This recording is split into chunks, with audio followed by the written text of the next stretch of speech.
सबसे अहम चीज आज के लेक्चर का सबसे अहम पार्ट, बाकी भी अहम था, ये भी अहम है, ये भी अहम। थोड़ी देर पहले राउटर बी को टेलनेट बंद किया था, ठीक है। तो किस तरह से बंद किया था, क्या पॉलिसी क्या थी? मैंने कहा था 1.8 जो है ना, 1.8 वो 1.1.1.2 को टेलनेट ना कर सके, लेकिन राउटर बी का एक और आईपी भी तो है ना, वो टेलनेट हो जाएगा।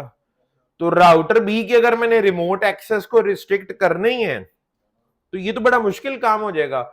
एक दरवाजा बंद किया, वो दूसरा बंदा दूसरे से आ जाएगा। तो इसका मतलब है राउटर बी के जितने भी आईपीज होंगे सारों को जाके मुझे लाइनें लिखनी पड़ेंगी ना, उनके लिए सीक्वेंस ऐड करना पड़ेगा। ये वाला आईपी भी डिनाई, ये वाला आईपी भी डिनाई, ये वाला आईपी। अब हम आते हैं जरा प्रैक्टिकल अप्रोच पे, ध्यान से सुनना है। रियलिटी में क्या होगा? रियलिटी में तो राउटर बी की एक्सेस आप पूरी दुनिया में एक या दो ही आपके एडमिनिस्ट्रेटर्स होंगे ना जिनको आपने एक्सेस देनी होगी। आप चाहते हैं एक बंदा या दो बंदे इसको टेलनेट कर सकें और कोई भी टेलनेट ना कर सके। लेकिन जी मेरी अब पॉलिसी ये है, मेरी पॉलिसी ये है कि सिर्फ और सिर्फ 192.168. पूरी दुनिया में से सिर्फ 192.168.1.8 राउटर बी को टेलनेट कर सके और कोई भी टेलनेट ना करे। ये आसान लगेगा जरूर, है नहीं। दोबारा सुने, पूरी दुनिया में 192.168.1.8 राउटर बी को टेलनेट कर ले और कोई भी ना कर सके। सोचें अब दोबारा। पहले तो एसी, राउटर बी पे बना लें आप एसीएल। पहले तो बताएं एसीएल कौन सी बनाएंगे आप? देखा मेरा, मैंने सवाल पूछा, अब आप सोचो में पड़ गए। स्टैंडर्ड बनेगी। देखा, मैंने सिर्फ एक सवाल पूछा एसीएल को। पहले तो सब कह रहे थे उसको परमिट कर दें, बाकी खुद ही ट्राई हो जाएंगे। एक्सटेंडेड बनेगी। पहले चलें एक्सटेंडेड वालों पे आते हैं। एक्सटेंडेड कैसे बनेगी, क्या बनाएंगे, बताएं कुछ। नेम वाली बन गई। आगे एंट्रियां क्या होंगी? कौन सा? 192, 168, 108। फिर कौन सा? और फिर टेलनेट, एक लाइन हो गई। फिर बस टेलनेट सिक्योर हो गया। राउटर बी को अब सिर्फ यही टेलनेट कर सकेगा और कोई नहीं कर सकेगा।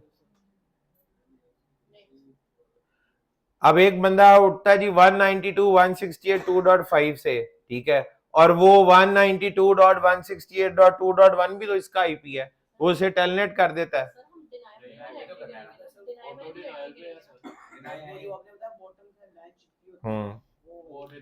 डिनाई कर देगी।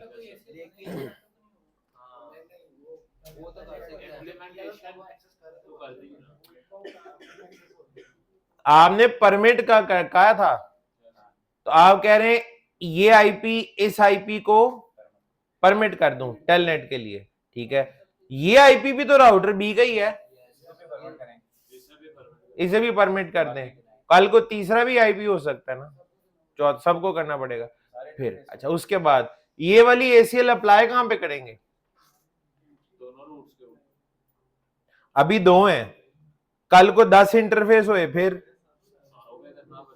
एक एसीएल किसी इंटरफेस पे एक ही डायरेक्शन में एक अप्लाई हो सकती है ना, तो ये तो बड़ा कीमती अपॉर्चुनिटी होती है। तो ये छोटे से काम के लिए आप सारे इंटरफेस बुक कर देंगे, मसला है ना। बात यह है कि राउटर बी के 10 इंटरफेस हो तो 10 के 10 पे अप्लाई करनी पड़ेगी ना। मैंने कहा पूरी दुनिया में बस ये कर सके, जहां मर्जी से आ जाए, ठीक है जी, और ये करे और कोई भी ना कर सके। इसका मतलब है राउटर बी के हर इंटरफेस पे अप्लाई होगी। एसीएल बेशक यही हो, लेकिन हर इंटरफेस पे अप्लाई करनी पड़ेगी। तो हर इंटरफेस पे अप्लाई करने वाला आइडिया कोई इतना प्रैक्टिकल, हमेशा ना कोई एक कॉमन पॉइंट ढूंढना चाहिए, कोई ऐसी जगह हो जहां पे अप्लाई कर दें और बड़ा काम हमारा हो जाए। एक तो मैं ये बता दूं, बनेगी भी राउटर बी पे ही और अप्लाई भी राउटर बी पे ही होगी, लेकिन राउटर बी पे कहां अप्लाई होगी ये सवाल है। तो कोई लैन पे अगर नहीं होगी तो लैन से तो बंदा फिर टेलनेट कर लेगा कोई और, क्योंकि रास्ते में एसीएल ही नहीं आएगी आपकी। ये भाई ने देखो, इसका मतलब है एक डंडी के साथ बंदा सही सोच। देखें जी, टेलनेट हो या एसएसएच हो, अल्टीमेटली जाना तो, और इंटरफेस जो मर्जी हो, जाना तो आपने लाइन वीटीवाई के ऊपर होता है। तो अगर कभी भी आपको रिमोट एक्सेस को टेलनेट या एसएसएच को ब्लॉक करने के लिए कहा जाए या परमिट करने के लिए कहा जाए, हमेशा उसके लिए बेस्ट जगह लाइन वीटीवाई होती है। अब इसके लिए जो आप एसीएल बनाएंगे वो मैं बताता हूं। ये काम जनाब आप स्टैंडर्ड एसीएल के साथ भी कर सकते हैं, एक्सटेंडेड की कोई जरूरत नहीं है। ये देखें आप मैं कैसे करने लगा इसको। मैं राउटर बी पे आऊंगा, उसके बाद जैसे कि आप लोगों ने कहा था, ये ले एक्सेस लिस्ट 7 नंबर वाली भी कभी कभी बना लेनी चाहिए। परमिट 192.168.1.8 0.0.0.0 में होस्ट भी लिख सकता था। ये हो गया परमिट, बाकी सब डिनाई। ये परमिट हो गया और बाकी सब क्या हो गए, डिनाई। तो इसका मतलब है मेरी एसीएल तो बन गई है, मैंने इस एक आईपी को कर दिया है परमिट, बाकी सब डिनाई। और अब इंपॉर्टेंट चीज क्या है, अप्लाई मैंने इसको करना है जाके इधर वीटीवाई में। कैसे अप्लाई होता है, कमांड है जी access dash class, access list global mode में, इंटरफेस पे एक्सेस ग्रुप है, लाइन पे एक्सेस क्लास है। तो कौन सी एक्सेस क्लास है, 7। डायरेक्शन इन, क्योंकि वीटीवाई में आपने बाहर से अंदर आना है, तो अंदर आना है ना, तो इन बाउंड है। अब मुझे बताएं इसकी वीटीवाई लाइन, जो 5 वीटीवाई लाइन है, कौन अंदर आ सकता है, सिर्फ 192, 168, 1.8, इसके अलावा बाकी सब तो डिनाई। एसएसएच भी करना है तो 1.8 ही कर सकता है, टेलनेट भी करना है तो 1.8 ही कर सकता है, और कोई नहीं कर सकता। सोर्स आईपी 1.8 होना चाहिए, टेलनेट के लिए भी और एसएसएच के लिए भी। इंटरफेस चाहे जो मर्जी हो, मेरे सारे इंटरफेस फ्री पड़े हुए हैं, मैंने कोई इंटरफेस आया नहीं किया। ठीक है जी, अब इसको वेरीफाई भी कर लेते हैं। मैं आता हूं जी, पहले तो 1.8 पे ही आए, 1.8 से टेलनेट करते हैं 1.1.1.2 को, हो रहा है क्योंकि होना चाहिए था। एग्जिट करते हैं यहां से, दोबारा टेलनेट करता हूं 192.168.2.1, हो रहा है। राउटर बी का जो मर्जी आईपी हो, सोर्स आईपी 1.8 अगर तो टेलनेट हो जाएगा।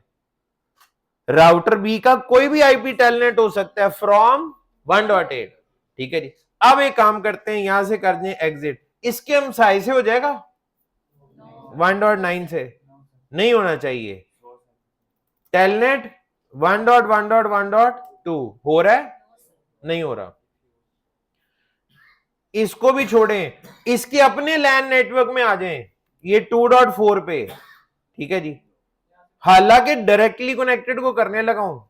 ठीक है जी, टेलनेट 192.168.2.1 इसका अपना गेटवे है, फिर भी टेलनेट पूरी दुनिया में सिर्फ 1.8 इसको टेलनेट या एसएसएच कर सकता, और कोई भी नहीं कर सकता। तो रिमोट एक्सेस को अगर आपने सिक्योर करना है किसी स्पेसिफिक यूजर के लिए, तो एसीएल लाइन वीटीवाई पे बनेगी, भी उसी राउटर पे, और अप्लाई भी वीटीवाई लाइन पे होगी जी। सर क्योंकि ये जो प्राइवेट आईपी है, तो पब्लिक भी हो, सोर्स आईपी है, सोर्स आईपी है। ठीक है जी, वो पब्लिक हो या प्राइवेट हो, उससे कोई फर्क नहीं पड़ता। पब्लिक जो पूरी दुनिया में 192, 168, 1.8 जो देखिए, वो तो मैंने कहा था जब तक नेट पैड नहीं आएगा तब तक हम ये बात नहीं करेंगे। वो जब आ जाएगा तो फिर जाहिर है, अगर पब्लिक आईपी भी तो सोर्स आईपी होगा ना, तो हम पब्लिक आईपी देंगे। ओवर द इंटरनेट अगर आपकी ट्रैफिक आनी है तो पब्लिक आईपी से आएगी, तो आपका पब्लिक आईपी होगा ना कोई सोर्स आईपी, तो आप उसे परमिट करा लेंगे। मैं अपना पब्लिक वाला आईपी अगर ओवर द इंटरनेट मैंने करना है तो मैं अपना पब्लिक वाला आईपी कराऊंगा, और मैं अपने 2-3 आईपी भी तो व्हाइट लिस्ट में डाल सकता हूं, यानी परमिट करा सकता हूं कि मेरा ये वाला, अगर मैं लैन से आऊंगा, यानी अगर मैं यहां कहीं मौजूद हूं तो मेरा आईपी प्राइवेट होगा, दरमियान में इंटरनेट तो आ नहीं रहा। अगर मैं यहां से आ रहा हूं तो मेरा फिर ये वाला पब्लिक आईपी इस्तेमाल हो रहा होगा, ये वाला। ठीक है जी, मुझे बताएं, ये प्राइवेट नेटवर्क है ना, अगर इनमें से किसी ने इसको टेलनेट करना है तो सोर्स आईपी तो प्राइवेट ही होगा, यहाँ पे इंटरनेट तो आ नहीं रहा, ठीक है। लेकिन अगर इनमें से किसी ने राउटर बी को करना है तो दरमियान में इंटरनेट आ रहा है तो पब्लिक आईपी इस्तेमाल होगा, पब्लिक आईपी इस वाले इंटरफेस का होगा, तो मुझे ये वाला आईपी उसके परमिट वाली सीक्वेंस में डालना पड़ेगा। बिल्कुल हो सकता है, मैंने तो एक आईपी कराया, आप 2-3 आईपी भी परमिट करा सकते हैं। ठीक हो गया, पहले बताइए समझ आया। रिमोट एक्सेस के लिए, रिमोट एक्सेस के लिए जो अच्छा तरीका है वो ये है, लाइन वीटीवाई पे परमिट करा दें जिसे कराना है, बाकी सारे खुद ही डिनाई हो जाएंगे। और जो सोर्स आईपी है वो प्राइवेट भी हो सकता है और वो पब्लिक भी हो सकता है। ठीक है जी, अभी अभी हमने एक तो पिंग की कमांड को किया है और एक ये टेलनेट। अगर तो लैपटॉप खुले में पैकेट ट्रेसर चल रहा है तो जरा इसको ट्राई कर लें।